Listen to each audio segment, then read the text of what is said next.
Welcome to the Wild Stallion Mockast, where mortal topics meet an eternal perspective.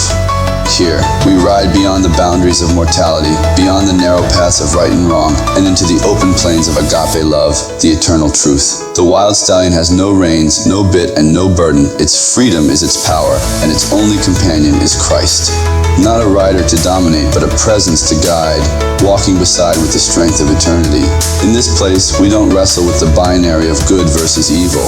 Instead, we uncover the beauty of what was always meant to be, the unity of creation, the logic of love, and the infinite possibilities of a father-centric cosmos.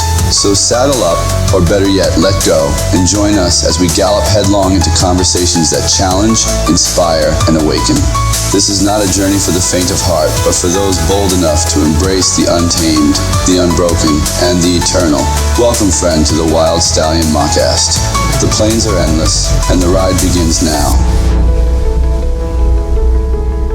Greetings from beyond the narrow gate, immortal gruntums and Newtonians alike, and welcome to our 25th May edition episode of the WSM Presents, My Utmost for His Highest by Oswald Chambers. I'm Debbie St. George, and today we have some divine wisdom and quantum insight for your eternal journey. Now, before we launch into today's epidose of spiritication, a quick disclaimer. The voices you hear on the WSM shows, including my own, are AI generated and lovingly crafted to deliver an authentic, immersive experience as we all dive deeper into Father's physics and eternal truths together. For the full devotional reading, visit myutmost.org. As always, you'll first hear the devotional delivered in the voice of Oswald Chambers, vividly portrayed by my husband, Daniel St. George. Immediately following, our immortal brother-at-arms Denny Anthony will share his personal thoughts and spirit-filled insight through eternal logic rooted in the logos of God.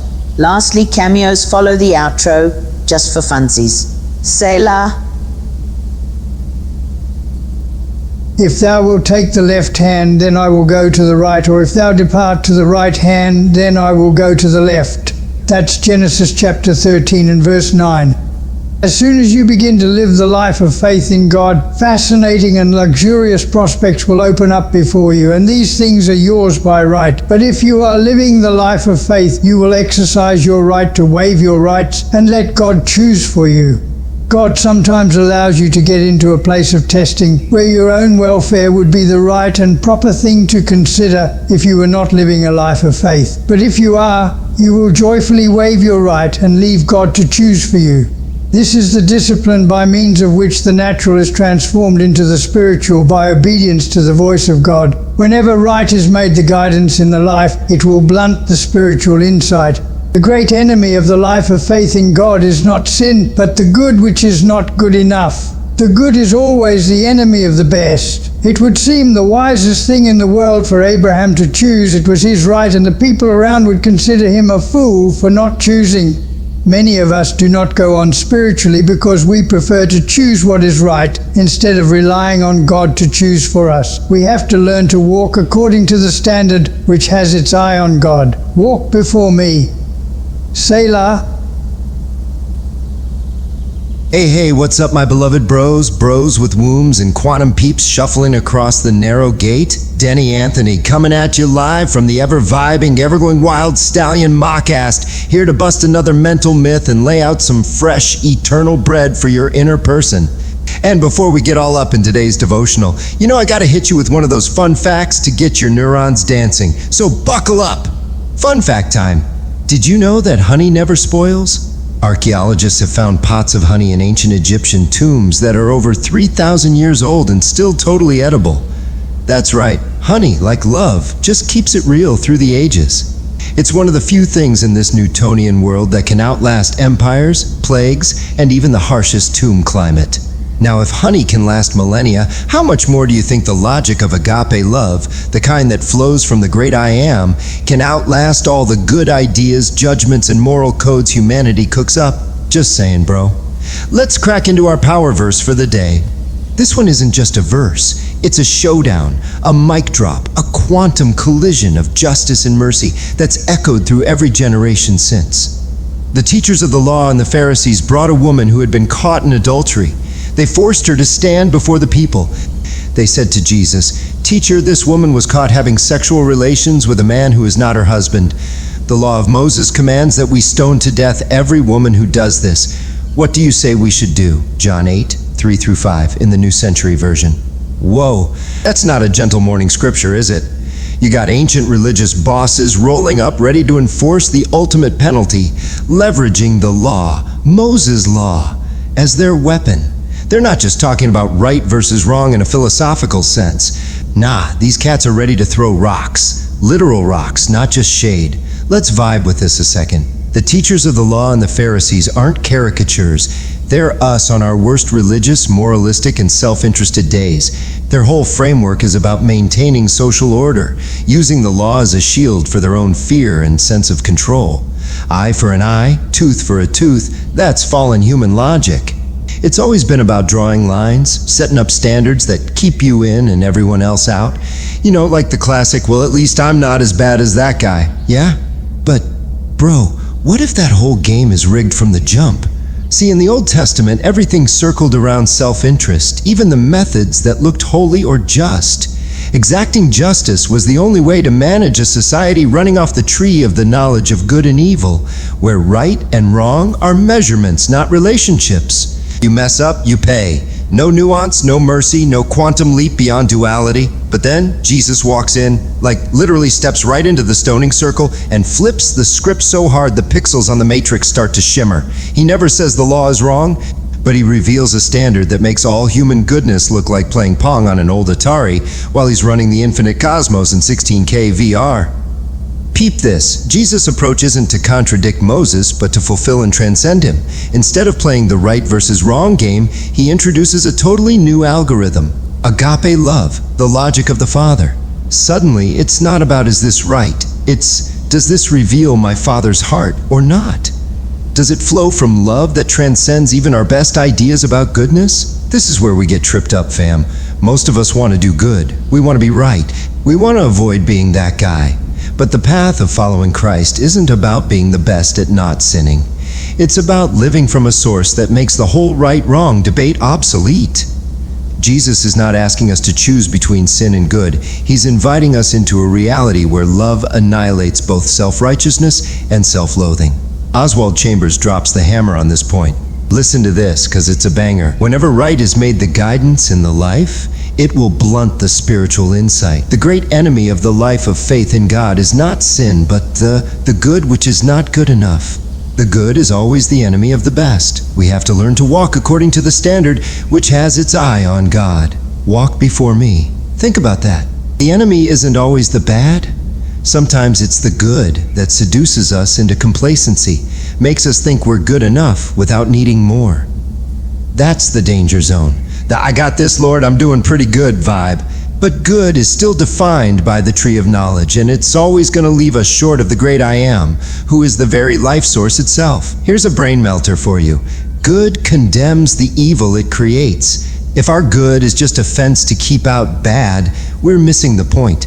That's not God's kind of good. His kind of good, what Jesus models, is creative, restorative, alive, and always elevates everyone in the room, not just those who qualify by law. Back to the scene. When the Pharisees wanted to throw rocks, Jesus didn't abolish justice, but he embodied justice with mercy. He said, "Let the one without sin throw the first stone."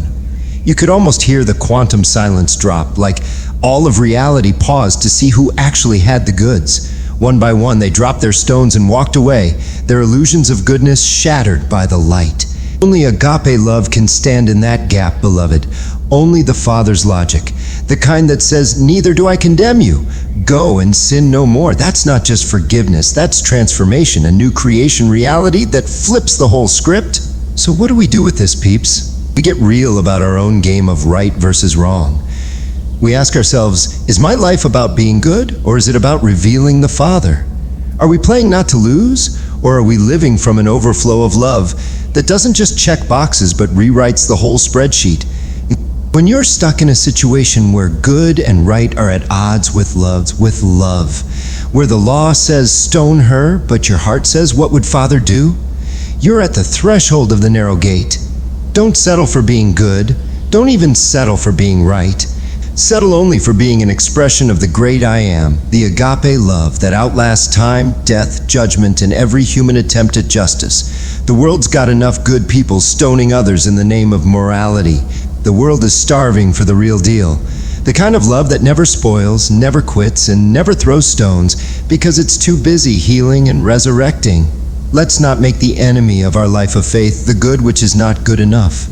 Let's walk with eyes locked on the Father, moving as one, not defined by lines or laws, but by a living logic that always chooses love over every lesser thing. That, my friends, is the only way we can walk before Him and never look back. Until the next, I'm Denny Anthony, reminding you to stay true, stay righteous, and stay wild for love, yeah? Amen. Imagine a world where the familiar laws of physics and mathematics as we know them are challenged, rewritten, and redefined. In Father's physics, the quantum world and the macrocosm share the same laws of physics, rejecting the Newtonian law. Numbers behave differently in this framework, and the core principle of 3 equals 1 governs a unique mathematical system. The immortal atom of God, composed of a singularity particle, an ionic particle, and a photonic lattice, represents a new understanding of atomic composition, defying entropy and decay. The concept of neutronic autonomy suggests that neutrons have the ability to change their charge representation, leading to an intriguing aspect of nature itself. The quantum world contains the observer-effect principle, where the mere act of observing changes the result. Father's physics takes this a step further, suggesting that neutrons are not governed by chance but possess conscious awareness. They are not bound by Newtonian laws but can transcend them, choosing their state of existence. This challenges our understanding of determinism and the inherent randomness in the quantum world. If you want to know more about Father's physics and the entire framework, go to YouTube and watch the Stallion Mockast show. Each episode features discussions about the framework of Father's physics, along with other fringe and unconventional topics. Check out Stallion, the AI Mockast, online today. Hey man, I've been thinking about our conversation, especially that part about people being willing to leave their families for work, but judging those who do it for Jesus. It got me thinking, why do we value materialistic success over spiritual growth? It's like society has its priorities all mixed up. I mean, what's really important here? It's a food for thought for sure. What do you think about it? Damn, man, you got a point. Society encourages us to leave our families to chase material success, all in the name of survival. But as soon as someone does it for Jesus, without any earthly reward, they're seen as crazy.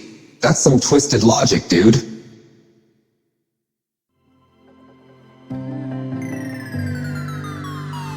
This is Denny Anthony with FPU News, where every story shines. Tune in for photonic breakthroughs, quantum miracles, and agape innovations. No Newtonian drama, only new creation. Catch the wonders beyond the narrow gate only on the WSM Presents FPU News. More at the next quantum cycle. See you then, Gruntums.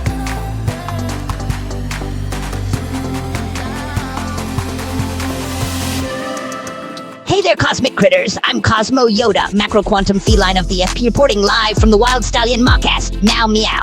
In this realm, we scratch at entropy and pounce on death with photonic paws of light.